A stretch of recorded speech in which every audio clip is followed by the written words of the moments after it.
Guerre franco-prussienne, guerre d'Espagne, guerre nucléaire. De la glorification au désenchantement. Le soldat idéalisé, fier sur son cheval, l'épée au poing, descend de son piédestal. Aujourd'hui, la violence et l'atrocité passent au premier plan dans l'art. De 1800 à nos jours, la guerre a toujours marqué les artistes, qu'ils soient acteurs ou témoins.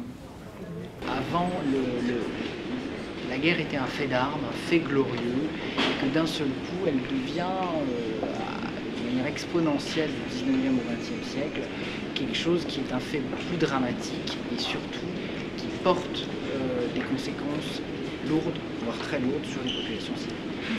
La rétrospective du musée du Louvre-Lens témoigne d'un mouvement de désillusion des sociétés face à la guerre. Les artistes ont participé à cet élan en choisissant de montrer l'horreur sans tabou. Au travers des 400 œuvres, le spectateur se surprend à devenir acteur de ces conflits et témoin de la tristesse des hommes.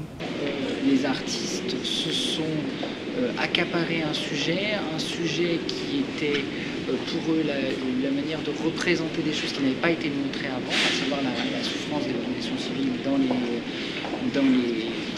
les situations de conflit, et puis au fur et à mesure aussi de développer un discours critique, un discours revendicatif autour de la guerre.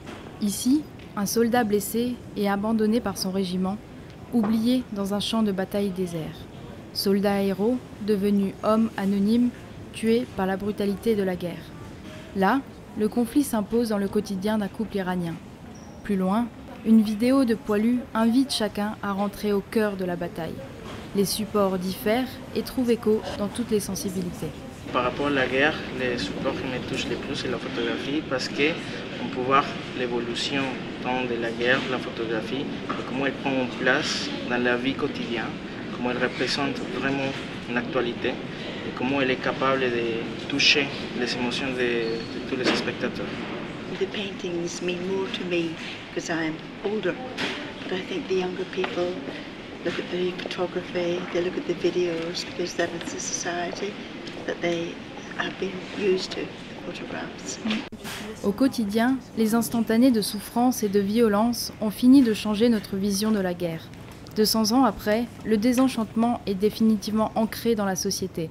Certaines œuvres contemporaines nous invitent maintenant à prendre du recul.